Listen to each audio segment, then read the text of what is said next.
Hey, good morning to everybody. Happy Saturday. It's Daryl here. It is bright and freaking early, 4 a.m. here in Connecticut on the East Coast.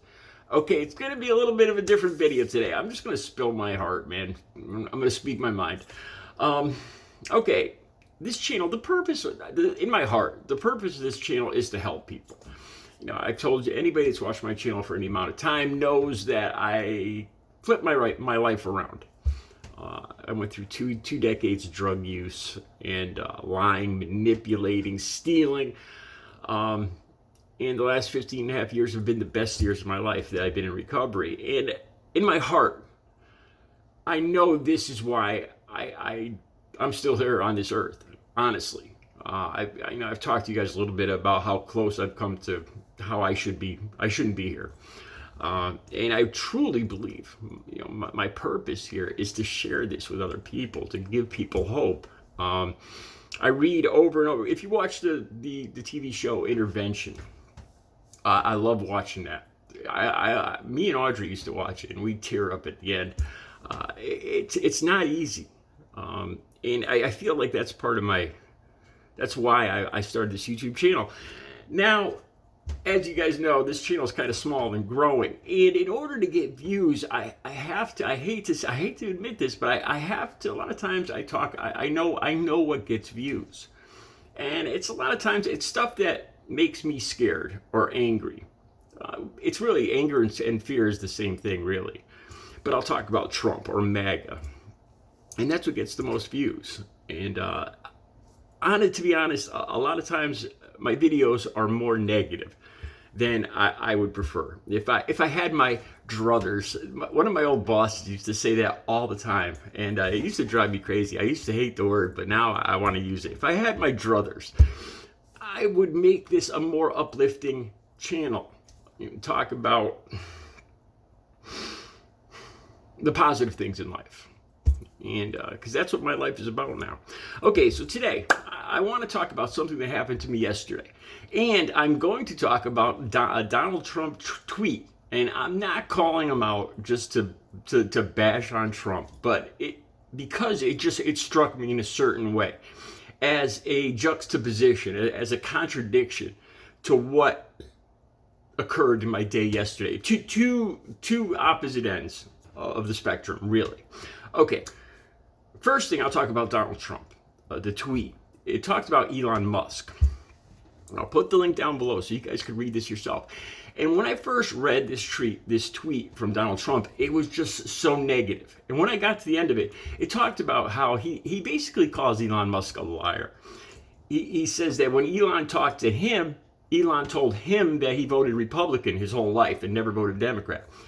And Elon Musk just came out and said he's voted Democrat his whole life and never voted Republican. So Trump starts out by basically calling him a liar.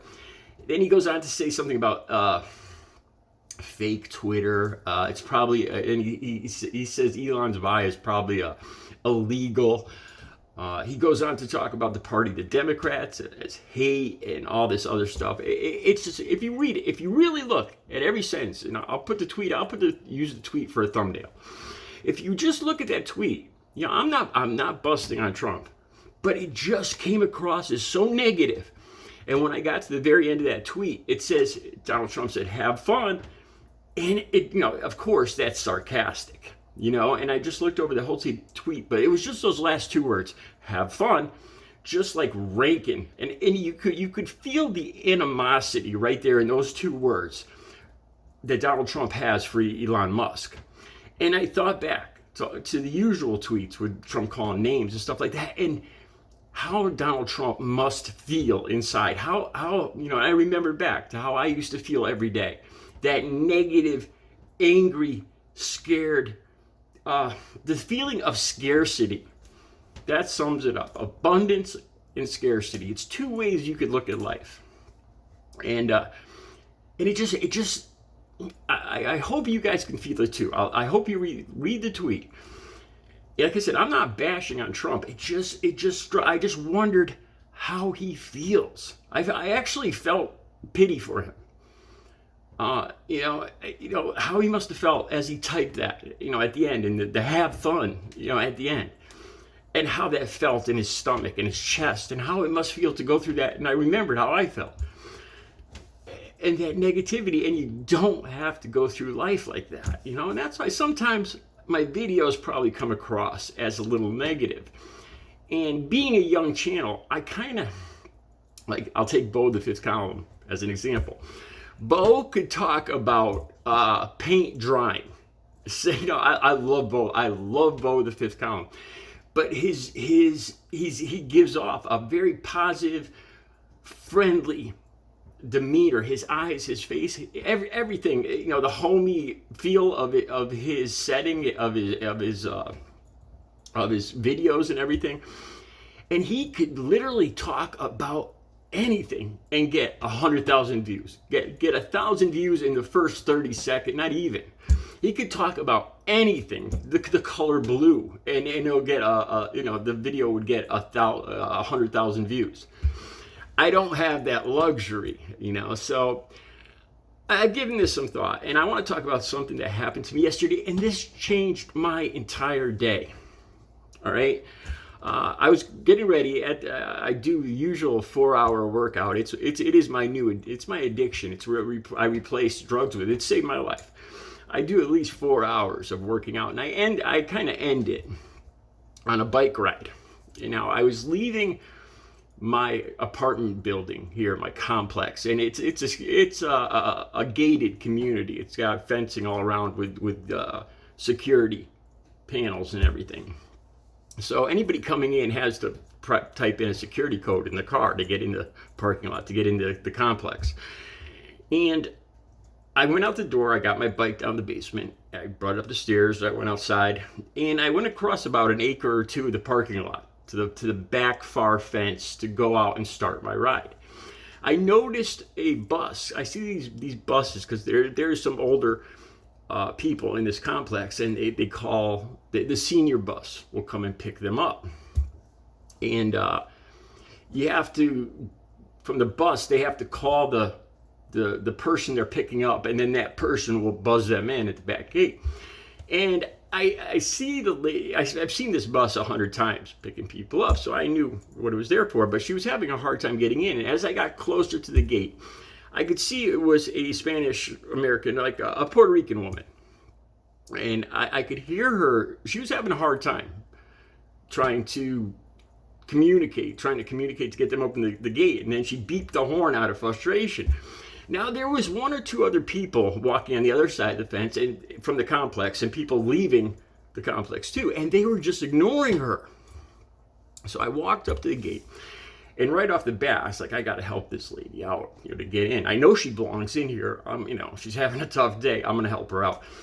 So as I got to the gate and started typing out my security code with my bicycle, she yelled over to me, and to be honest with you, I couldn't quite understand what she was saying. I learned some Spanish throughout my life.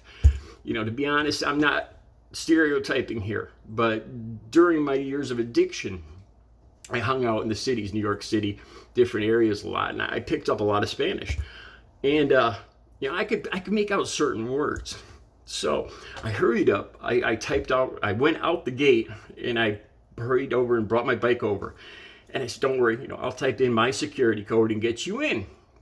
And I typed in my security code. It didn't work. And I typed in the general security code. That didn't work.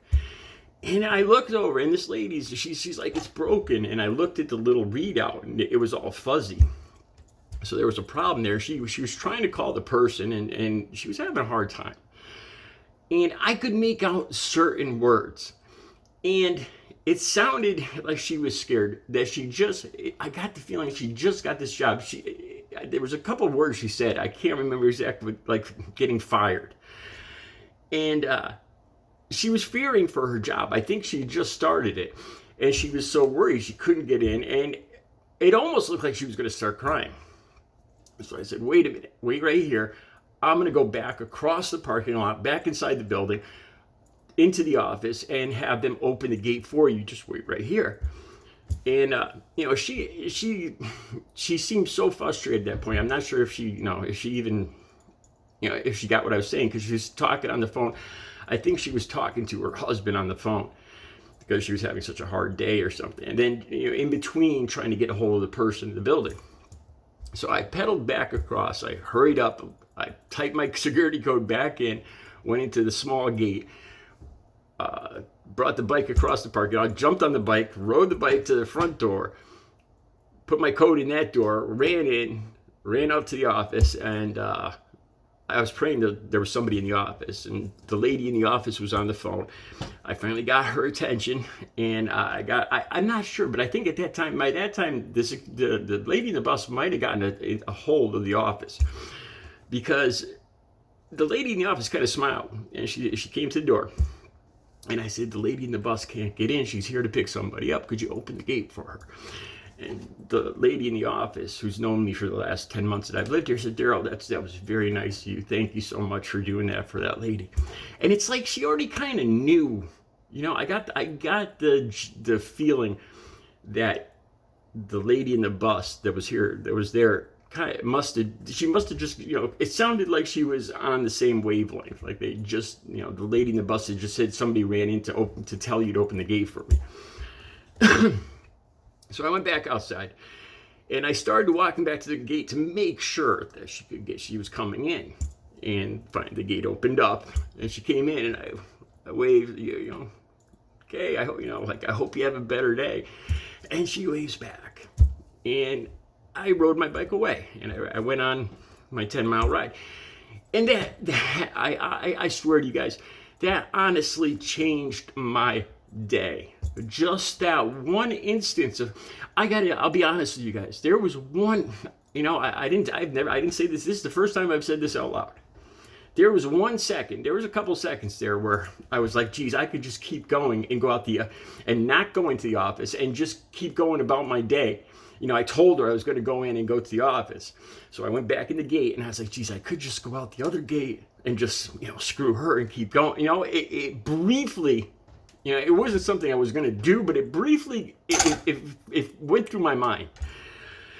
And I'm so glad I didn't do something selfish like that. I'm not putting other people down, but there was other people around. And there was one lady walking away. And I know I heard her say something about illegal. Like, and one of these other people from the complex that just was ignoring this lady driving the bus at the back gate. And, Puerto Rican people aren't illegal. They're American citizens too, and I don't know. The whole thing just changed my day. It felt good, because this woman was having such a bad day, and something so small, just taking less than 5 minutes out of my day to help somebody else, changed the way I felt the entire day and into this morning. And then I think about Donald Trump's tweet and the way I used to go through life, and the way other people, like Trump goes through life, putting people down, the name calling. The sarcastic, have fun, comment at the end of the tweet. And